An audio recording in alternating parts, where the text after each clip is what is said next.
ನಮಸ್ಕಾರ ವೀಕ್ಷಕರೇ, Karnataka power TV ನ್ಯೂಸ್ಗೆ ತಮ್ಮೆಲ್ಲರಿಗೂ ಸ್ವಾಗತ. ವಾರ್ತೆಗಳ ವಿವರ.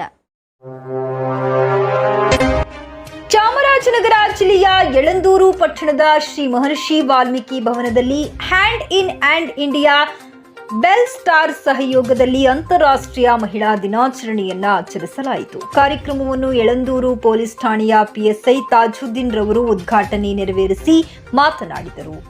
ನಂತರ ಹ್ಯಾಂಡ್ ಇನ್ ಹ್ಯಾಂಡ್ ಇಂಡಿಯಾ ಜಿಲ್ಲಾ ಪ್ರಾಜೆಕ್ಟ್ ಹೆಡ್ ಮಹದೇವಸ್ವಾಮಿ ಎನ್ರವರು ಮಾತನಾಡಿದರು. ಸಾಧಕ ಮಹಿಳೆಯರಿಗೆ ಸನ್ಮಾನ ಮಾಡಲಾಯಿತು. ಈ ಸಂದರ್ಭದಲ್ಲಿ ಹ್ಯಾಂಡ್ ಇನ್ ಹ್ಯಾಂಡ್ ಇಂಡಿಯಾ ಜಿಲ್ಲಾ cooperative Mahadevaswamy, Vasantha, RM Dhananjay, Sendil Kumar, ZH, AO Surekha, NRLM Shivashankara, ಸಂಯೋಜಕರಾದ ಸಿದ್ದರಾಜು, ಬ್ಲಾಕ್ ಟ್ರೈನರ್ ಪುಷ್ಪಲತಾ, ರಾಜೇಶ್ವರಿ ಭಟ್, ರಮೇಶ್, ಧನಂಜಯ್, ರವಳಪ್ಪ ಹಾಗೂ ಮಹಿಳೆಯರು ಕಾರ್ಯಕ್ರಮದಲ್ಲಿ ಹಾಜರಿದ್ದರು. ವರದಿ ಮಣಿಕಂಠ ನಾಯ್ಕ್, ಚಾಮರಾಜನಗರ.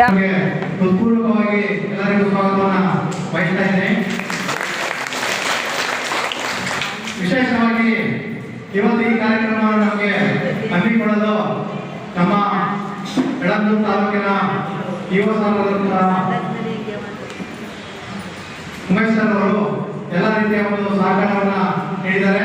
ಮತ್ತೆ ನಮಗೆ ಶಿವಶಂಕರ ಸರ್ ಅವರು ಸಹ ಎಲ್ಲ ರೀತಿಯ ಒಂದು ಸಹಕಾರವನ್ನು ನೀಡಿ ಈ ಒಂದು ಕಾರ್ಯಕ್ರಮ ಇಷ್ಟು ಚೆಂದಾಗಿ ಕಾರ್ಯಕ್ರಮ ನೀಡಲು ಅನುವು ಮಾಡಿಕೊಟ್ಟಿದ್ದಾರೆ. ಅವರಿಗೆ ವಿಶೇಷವಾಗಿ ಈ ಒಂದು ಕಾರ್ಯಕ್ರಮದ ಪರವಾಗಿ ವೈಯಕ್ತಿಕವಾಗಿ ಅವರಿಗೆ ತುಂಬ ಹೃದಯದ ಒಂದು ಧನ್ಯವಾದಗಳನ್ನ ಸಲ್ಲಿಸ್ತಾ ಇದ್ದೀನಿ. ಈಗಾಗಲೇ ಯಾವುದೇ ರಾಜ್ಯ ಆಗಲಿ, ದೇಶ ಆಗಲಿ,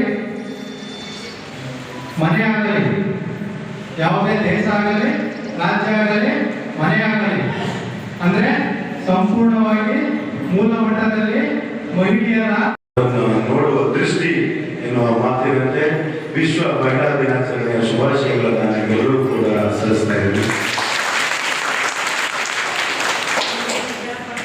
ಇತ್ತೀಚಿನ 1911, 1912, 13 ಈ ಕಾಲದಲ್ಲೇ ನಮ್ಮ ಮಹಿಳೆಯರಿಗೆ ಸಮಾನತೆ ಅನ್ನೋದು ವಿಶ್ವದಲ್ಲೇ ಇರಲಿಲ್ಲ.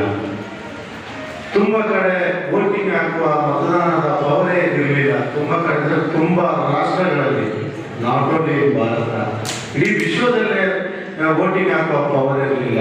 ಸಮಾನ ಕೆಲಸಕ್ಕೆ ಸಮಾನ ವೇತನ ಅನ್ನೋದು ಇರಲಿಲ್ಲ. ಎಲ್ಲರೂ ಜನಪ್ರತಿನಿಧಿಯಾಗಿ ಆಯ್ಕೆಯಾಗಿಕೊಳ್ಳಕ್ಕೆ ಅವಕಾಶಗಳು ಇಡೀ ವಿಶ್ವದಲ್ಲೇ ಇರಲಿಲ್ಲ. ಇದನ್ನೆಲ್ಲ ಮನಗಂಡು 1911ರಲ್ಲಿ ಕಾರ್ಮಿಕ ಸಂಘಟನೆಗಳ ಹೋರಾಟದ ಫಲವಾಗಿ 1925ರಲ್ಲಿ ಮೊಟ್ಟ ಮೊದಲ ಬಾರಿಗೆ ವಿಶ್ವ ಮಹಿಳಾ ದಿನಾಚರಣೆ ಮಾರ್ಚ್ 8ರಂದು ಈ ವಿಶ್ವ ಮಹಿಳಾ ದಿನಾಚರಣೆ ಅಂದ್ರೆ ನಾನು ಮಹಿಳಾ ದಿನಾಚರಣೆ ಅನ್ನೋದಕ್ಕೆ ಇವತ್ತು ಬಂದಿದ್ದೀನಿ. ಯಾಕಂದ್ರೆ ಮಹಿಳೆಯರು ನಮ್ಮ ದೇಶದ ಬೆನ್ನೆಲುಬು. ಎಲ್ಲಿ ಮಹಿಳೆ ಬಲಿಷ್ಠವಾಗಿರುತ್ತೆ ಆ ದೇಶ ಬಲಿಷ್ಠವಾಗಿರಲು ಸಾಧ್ಯ. ಎಲ್ಲಿ ಮಹಿಳೆ ಬಲಿಷ್ಠವಾಗಿರಲು ಆ ದೇಶ ಬಲಿಷ್ಠವಾಗಿರಲು ಸಾಧ್ಯವಿಲ್ಲ. ನಿಮಗೆಲ್ಲ ಗೊತ್ತಿರುವ ಹಾಗೆ ಇಡೀ ಪ್ರಪಂಚ ಹುಟ್ಟಿರೋದು ಹೇಗೆ ಅನ್ನೋದು ಗೊತ್ತಿರದೇ ಇರಬಹುದು. ಆದರೆ ಒಂದಂತೂ ಸತ್ಯ, ಎಲ್ಲ ಮಕ್ಕಳು ಬಂದಿರೋದು ತಾಯಿಯ ಹೊಟ್ಟೆಯಿಂದೆ. ಸೊ ಪ್ರತಿಯೊಬ್ಬರು ಕೂಡ ತಾಯಿಯ ಹೊಟ್ಟೆಯಿಂದ ಬಂದಿದ ಮೇಲೆ, ಪ್ರತಿಯೊಬ್ಬರು ಅಂತಂದ್ರೆ ಅದು ಮಹಿಳೆಯಾಗಿರಲಿ ಅಥವಾ ಪುರುಷರಾಗಿರಲಿ, ಪ್ರತಿಯೊಬ್ಬರು ಬಂದಿರೋದು ಮಹಿಳೆಯರ ಹೊಟ್ಟೆಯಿಂದ ಅಂದಮೇಲೆ ಇಲ್ಲಿ ಡಿಸ್ಕ್ರಿಮಿನೇಷನ್ ಅಥವಾ ತಾರತಮ್ಯ ಮಾಡುವ ಭ್ರಮೆ ಬರುವಂತೆ ಆಗೋದಿಲ್ಲ. ತಾರತಮ್ಯ ಮಾಡುವ ಪದನೇ ಬರೋದಿಲ್ಲ. ಯಾಕಂದ್ರೆ ಎಲ್ಲರೂ ಹುಟ್ಟಿರೋದು ತಾಯಿಯ ಹೊಟ್ಟೆಯಿಂದನೇ. ಯಾರು ಕೂಡ ತಂದೆ ಹೊಟ್ಟೆಯಿಂದ ಹುಟ್ಟಲು ಸಾಧ್ಯವೇನೇ ಇಲ್ಲ. ಇದು ನಿಸರ್ಗದ ಒಂದು ಕೊಡುಗೆ. ಸೊ ಆದ್ದರಿಂದ ಇತ್ತೀಚಿನ ದಿನಗಳಲ್ಲಿ ತಾವುಗಳೆಲ್ಲ ನೋಡ್ತಾ ಇದ್ದೀವಿ, ವೋಟಿಂಗ್ ಹಾಕಬೇಕು ಅವರೆಲ್ಲ ಎಲ್ಲವೂ ಕೂಡ ಇಡೀ ವಿಶ್ವದಲ್ಲಿ ನಡೀತಾ ಬಂತು. 1925ರ ಮಹಿಳಾ ದಿನಾಚರಣೆಗಳನ್ನು ಮಾಡುವ ಮೂಲಕ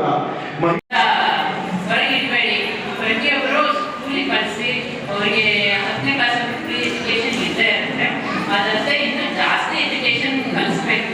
ಇದು ಯಾರ್ಯಾರು ಎಜುಕೇಶನ್ ಕಲಿಸ್ತಾ ಇಲ್ಲ, ಸ್ಕೂಲ್ ಕಲಿಸ್ತಾ ಇಲ್ಲ ಹೇಳ್ತೀರಾ? ಕೈ ಎತ್ತಿ ನೋಡೋಣ ಯಾರು. ಅದಕ್ಕೋಸ್ಕರ ನೀವೆಲ್ಲರೂ ಕೂಡ ಮಹಿಳೆಯರು ಪ್ರಗತಿಯ ಮುಂದೆ. ಯಾಕಂದ್ರೆ ಎಲ್ಲರೂ ಕೂಡ ಈಗ ಸಂವಿಧಾನ ಸಮಾನ ಅವಕಾಶಗಳಿವೆ. ಸಂವಿಧಾನದಲ್ಲಿ ಮಹಿಳೆಗೆ ಸಮಾನ ಅವಕಾಶ ಕೊಟ್ಟಿದೆ. ಎಲ್ಲರೂ ಕೂಡ ಬಳಸಲಿ.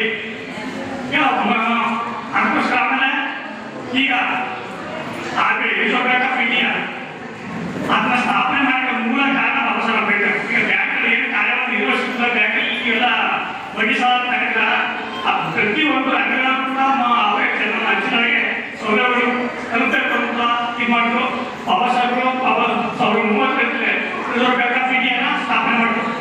ಅವರು ಪ್ರಾಬ್ಲಮ್ ಆಫ್ ರೂಪಾಯಿ ಸಮಸ್ಯೆಗಳು ಆದ ಮೇಲೆ ರಿಸರ್ವ್ ಬ್ಯಾಂಕ್ ಆಫ್ ಇಂಡಿಯಾ ಸ್ಥಾಪನೆ ಆಗಿರೋದು. ಆಗ ಕೆಳಗಡೆ ಎಲ್ಲ ಬ್ಯಾಂಕ್ಗಳು ಕೂಡ ಕಾರ್ಯವನ್ನು ನಿರ್ವಹಿಸುತ್ತವೆ. ಸೊ ನೀವು ದಯವಿಟ್ಟು ಅದನ್ನ ಅರ್ಥ ಮಾಡ್ಕೋಬೇಕು. ಪ್ರತಿಯೊಂದು ಕ್ಷೇತ್ರದಲ್ಲೂ ಕೂಡ ಬಾಬಾ ಸಾಹೇಬ್ ಇದ್ದಾರೆ. ನಾವು ನಮಗೆ ಯಾರು ನಮ್ಮ ಕಷ್ಟಕ್ಕೆ ಮನುಷ್ಯರೇ, ನಾವು ಇನ್ನು ಯಾವ ಇದ್ವಿ ಒಂದು ನೀವೆಲ್ಲರೂ ಕೂಡ ಮನೆಗಳಿಗೆ